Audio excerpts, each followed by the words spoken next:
नमस्कार दोस्तों, स्वागत है आपका अपने YouTube चैनल अजमत इंग्लिश क्लासेज में।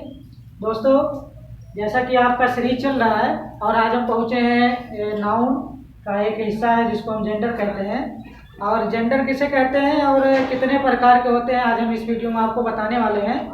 तो आइए चलते हैं, देखते हैं कि जेंडर होता क्या है। तो दोस्तों, जैसा कि आप जानते हैं कि किसी की पहचान जो है, किसी प्राणी जो है, एनिमल जो है, उसकी पहचान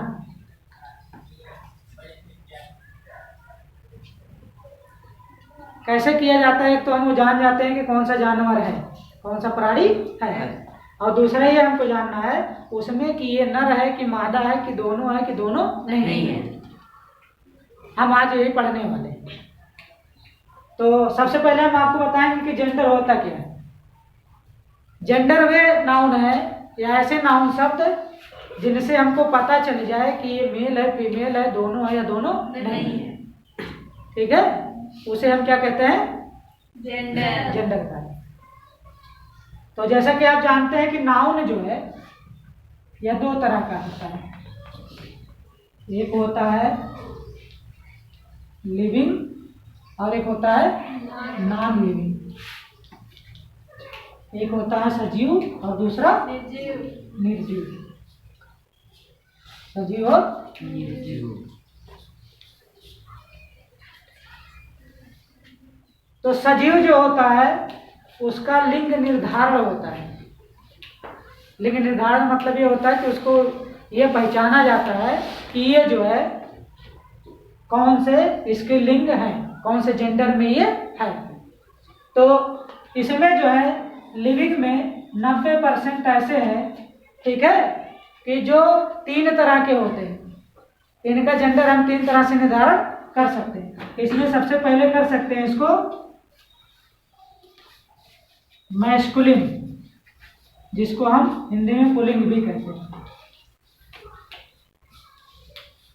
और इसका दूसरा है फेमिनिन, जिसको हम स्त्रीलिंग कहते हैं। और इसका तीसरा है कॉमन, जिसको हम उभय लिंग कहते हैं। कॉमन जेंडर, जिसको हम उभय लिंग कहते हैं। तो सजीव में जो है वो हम इसका लिंग निर्धारण तीन तरह से करते हैं। एक मैस्कुलिन का, दूसरा फेमिनिन का और तीसरा हम कॉमन। तो हम समझते हैं पहले मैस्कुलिन होता क्या है।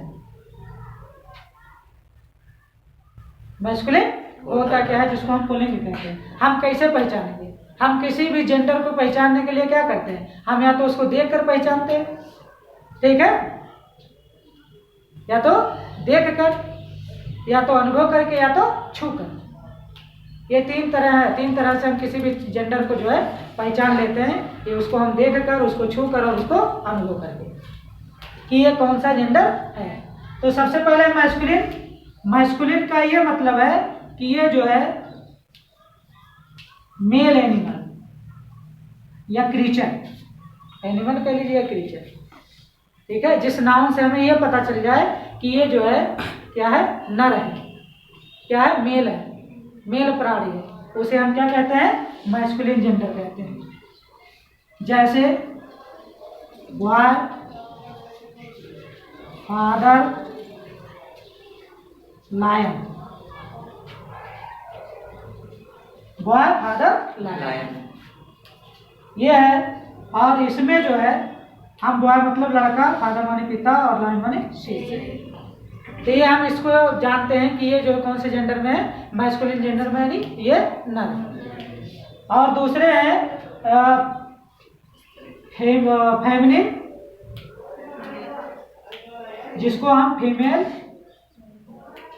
एनिमल से पहचानते हैं। यानी जिस जानवर को हम समझ जाते हैं कि मादा है, उसे हम किस में रखते हैं? फेमिनिन जेंडर में। जैसे बॉय का हो गया गर्ल, फादर का मदर और लायन का लायनेस। तो जिससे हमें यह पता चले कि ये जो है मादा है, फीमेल है, ठीक है, उसको हम क्या करते हैं? फेमिनिन जेंडर कहते हैं। और कॉमन वे है जो दोनों को मिला के, ठीक है, इसको हम कह सकते हैं आइदर मैस्कुलिन यानी male, either female, either male या फीमेल, या तो मेल होगा या तो फीमेल होगा। यानी दोनों को जब इकट्ठे कर दिया जाता है, यानी ऐसे शब्द आते हैं जिससे हमें दोनों का पता चले, दोनों का बोध हो जाए कि मेल भी हो फीमेल भी, दोनों हो सकता है। तो जैसे यहाँ हो गया टीचर, अब टीचर से हमें चाहे मेल हो चाहे फीमेल। दूसरा है, यहाँ दूसरा हम लिख देंगे स्टूडेंट, ठीक है। और ये कोई भी पद हो, डीएम हो गए, सीएम हो गए, ठीक है, पीएम हो गए, सीडीओ हो गए, बीडीओ हो गए, कोई भी पद हो, दुनिया में जितने भी पद हैं उन सब पद को क्या कहा जाता है, कॉमन जेंडर कहा जाता है, क्योंकि वो चाहे मेल हो चाहे फीमेल। और इसके बाद एक चौथा बचता जो निर्जीव में है, ये है न्यूटर जेंडर। क्या है? न्यूटर जेंडर, जिसको नपुंसक लिंग कहा जाता है। क्या कहा जाता है इसे? तो ये ऐसे जेंडर होते हैं जो 90%, ठीक है, या जितने भी 100% जो निर्जीव चीजें, क्या है? निर्जीव, यानी जिसमें जान नहीं होता है, ऐसे नाउन, उसको हम क्या कहते हैं? न्यूटर जेंडर, ठीक है। और इसमें का जो 10% है, 10% ये भी है, यानी जो 10% सजीव भी हैं वो भी न्यूटर जेंडर के अंतर्गत आते हैं। और ये ऐसे है कि जो छोटे कीड़े मकोड़े हैं, वार्म होते हैं, वार्म मतलब इंसेक्ट या वार्म, ठीक है, कीड़े मकोड़े या छोटे छोटे कीड़े, इन सबको जो है न्यूटर जेंडर के अंतर्गत रखा जाए। क्योंकि हमने अभी बता दिया ना कि हम किसी भी चीज का लिंग का निर्धारण कैसे करते हैं, उसको देखकर, उसको छूकर या उसको अनुभव करके। अभी बताइए, कोई छोटा कीड़ा मकोड़ा है, उसको हम कैसे न देखकर, न छूकर, न उसको हम अनुभव करके जान पाएंगे कि ये क्या है, कौन सा जेंडर में है, इसलिए इसको इसमें रखा है। जैसे बी माने मधुमक्खी, ठीक है, ये सजीव का भी बता रहे, बी माने मधुमक्खी, ठीक है। कोई भी इंसेक्ट हो, जैसे बटरफ्लाई है, तो इस तरह से ये है, फ्लाई है, फ्लाई माने मक्खी, घरेलू मक्खी, तो ये है। तो इस तरह से इसको हम जान जाते हैं कि इसका हम आसानी से लिंग निर्धारण नहीं कर सकते, यानी देखकर, छूकर या अनुभव करके हम इसका लिंग का निर्धारण नहीं कर सकते, इसलिए क्या हो गया? न्यूटर जेंडर हो गया। और जो बाकी 100% जितने भी निर्जीव चीजें हैं, जैसे हो गया बेंच, बैग, यहाँ तक कि पेड़ भी है, किसी पेड़ का हम लिंग निर्धारण कर सकते हैं देखकर, छूकर या अनुभव करके नहीं कर सकते। इसमें एक चीज और, जैसे फिश माने क्या होता है? ये बड़े जीव, क्या है? अब इसका हम कैसे निर्धारण करेंगे? ना देखकर बता सकते हैं कि जो है मेल है कि फीमेल है, बता सकते हैं? ना हम छूकर बता सकते हैं, ना हम अनुभव करके, यानी एक्सपीरियंस द्वारा, ठीक है। तो ये हम इसको नहीं बता सकते, इसलिए बड़े जीव भी हैं, ये क्या होते हैं? न्यूटर जेंडर के अंतर्गत आते हैं।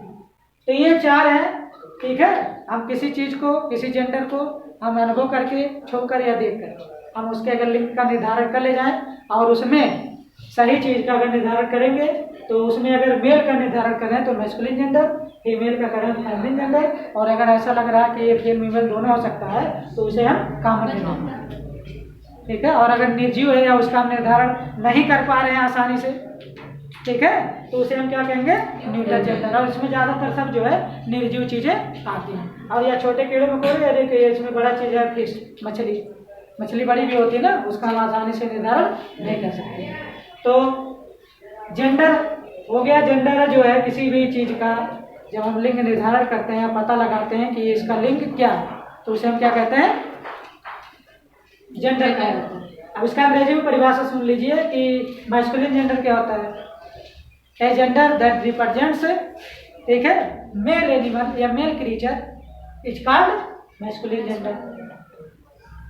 ए gender that represents a female animal या female creature is called feminine gender. A gender that represents either a male either or a female is called common gender और neuter gender. A gender that presents non living matter or small insect worm is called neuter gender. या इसको हम दूसरे तरीके से कह सकते हैं gender that represents non living, ठीक है, not living, neither living not, क्या कह सकते हैं इसको, ठीक है, ना तो निर्जीव ना तो सजीव। तो सजीव नहीं है इसमें, 10% है जो छोटे मोटे हैं, और इसको जो है अधिकतर जो इसमें 100% क्या है न्यूटर और क्या कहते हैं ये निर्जीव वस्तु हैं, ठीक है। तो सब चीज़ें जो है जितने भी निर्जीव हैं ये छोटे मोटे कीड़े मकोड़े हैं, जैसे आंत भी कर सकते हैं, चींटी का हम निर्धारण कर सकते हैं, कहते हैं बड़ा वाला चींटा है छोटी वाली चींटी, ऐसा कहा जाता है ना, लेकिन ऐसा नहीं। ये कोई ज़रूरी है कि जो मेल है, ठीक है, वो जो है भारी हो और फीमेल कमज़ोर हो। कभी कभी फीमेल भी भारी हो जाता है, मेल कमज़ोर रहता है, ऐसा रहता है ना। लेकिन अब इसको कुछ चीज़ें कैसे है, जब अब ये दो चीज़ों को हटा के हम इन दोनों चीज़ों को कैसे पहचानेंगे, कैसे पहचानेंगे। तो मेल में जान लीजिए कि क्रूरता होती है, क्रूरल्टी, जिसको हम क्रूरता कहते हैं।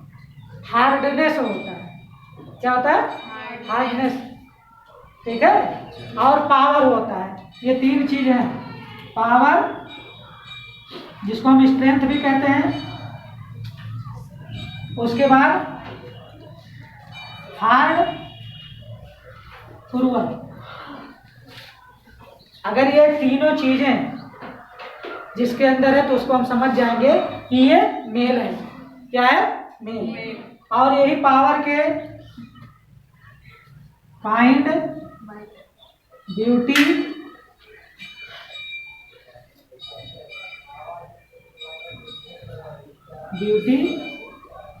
और